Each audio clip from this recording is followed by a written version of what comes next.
Bismillahirrahmanirrahim. Assalamualaikum warahmatullahi wabarakatuh. Bertemu kembali dengan saya dalam sesi Pancasila and Citizenship Question and Answer Series atau Pancasila dan Kewarganegaraan Question and Answer Series. Pertanyaan yang akan kita ulas kali ini adalah apa yang dimaksud dengan hak dan kewajiban warga negara. Oke, jadi pertanyaan ini ada kaitannya dengan pertanyaan lain yang sudah kita ulas bersama di kesempatan lain, yaitu apa yang dimaksud dengan hak dan kewajiban negara. Nah, kali ini kita akan mengulas apa yang dimaksud dengan hak dan kewajiban warga negara. Jadi kita mulai dulu dari basic, bahwasanya dari dasar, bahwasanya pandangan para pemikir tentang hubungan negara dan warga negara itu secara umum, secara garis besar terbagi menjadi tiga, yaitu pluralis. Itu menyatakan bahwa, jadi pandangan pemikir pluralis itu menyatakan beranggapan bahwa masyarakat itu mendahului adanya negara, sehingga masyarakat menciptakan negara dan bukan sebaliknya, sehingga secara normatif negara harus tunduk kepada keinginan masyarakat. Nah, pandangan yang kedua itu pandangan Marxis. Secara umum pandangan ini beranggapan bahwa dominasi kekuasaan itu ada pada negara dan melakukan hegemoni atau dominasi untuk menjalankan penindasan, bahkan negara dapat melakukan kontrol kepada masyarakat. Kemudian yang ketiga itu adalah pandangan sintesis.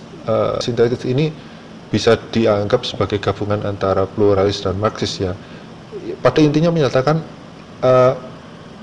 struktur,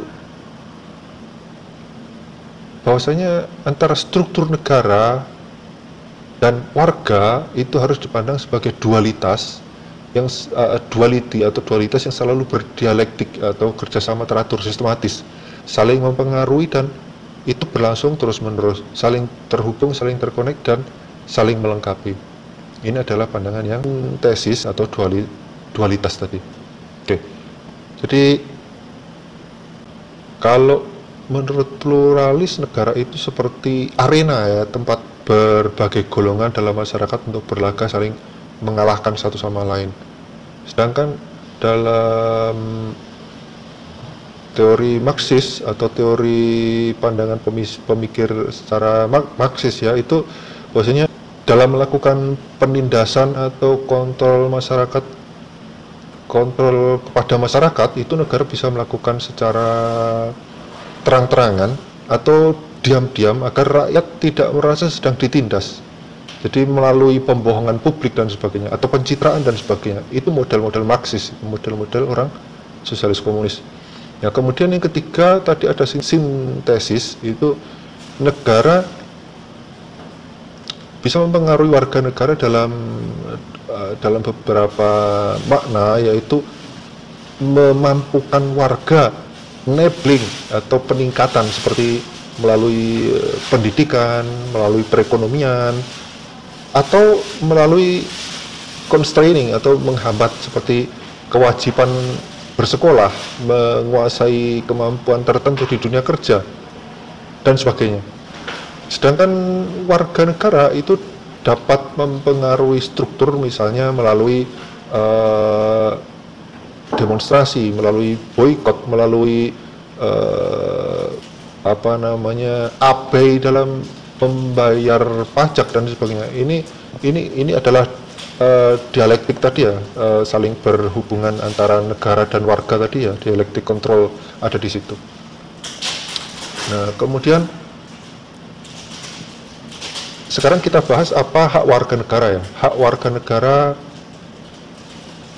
tentu kita memandang hak warga negara ini berdasar dari Undang-Undang Dasar. Jadi yang pertama, pekerjaan dan penghidupan yang layak. Nah, ini hak warga negara tercantum di pasal 27 ayat 2. Kemudian hak berserikat dan berkumpul, mengeluarkan pikiran dengan lisan dan tulisan, itu ada di pasal 28. Kemudian yang ketiga, membentuk keluarga dan melanjutkan keturunan melalui perkawinan yang sah, itu ada di pasal 28B ayat 1. Kemudian hak anak atas kelangsungan hidup, tumbuh dan berkembang, serta berhak atas perlindungan dari kekerasan dan diskriminasi, ini ada di pasal 28B ayat 2. Kemudian yang kelima, mengembangkan diri melalui pemenuhan kebutuhan dasar seperti pendidikan, kemudian mendapatkan memperoleh manfaat dari iptek, seni dan budaya dan sebagainya. Ini ada di pasal 28 ayat 1. Kemudian yang keenam, memajukan diri dalam memperjuangkan haknya serta secara kolektif untuk membangun masyarakat, bangsa dan negaranya. Pasal 28 ayat 2. Nah, ini banyak ya hak warga negara itu.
Yaitu ada hak bebas dari perlakuan yang bersifat diskriminatif atas dasar apapun dan berhak mendapatkan perlindungan terhadap perlakuan yang bersifat diskriminatif tersebut. Ini ada di pasal 28 ayat 2. Kemudian identitas budaya dan hak masyarakat tradisional dihormati selaras dengan perkembangan zaman dan peradaban. Ini pasal 28 ayat 3.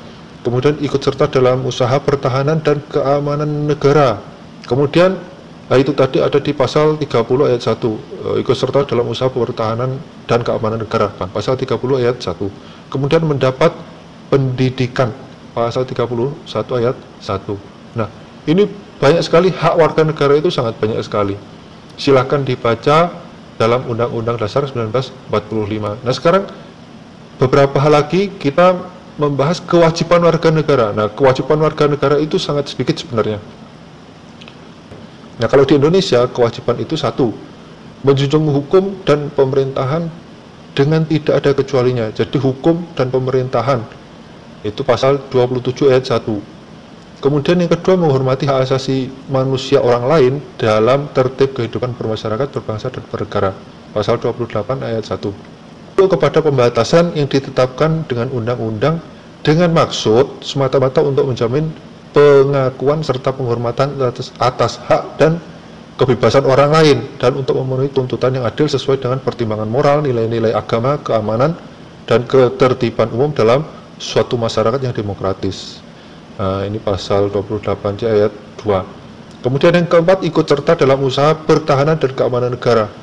Kemudian yang kelima, usaha pertahanan dan keamanan negara melaksanakan sistem pertahanan dan keamanan rakyat semesta. Ini sudah kita bahas juga ketika kita membahas kewajiban negara. Kemudian yang keenam, mengikuti pendidikan dasar, pasal 31 ayat 2. Ini juga merupakan kewajiban, bukan sekedar hak, tapi merupakan kewajiban warga negara untuk mengikuti pendidikan dasar.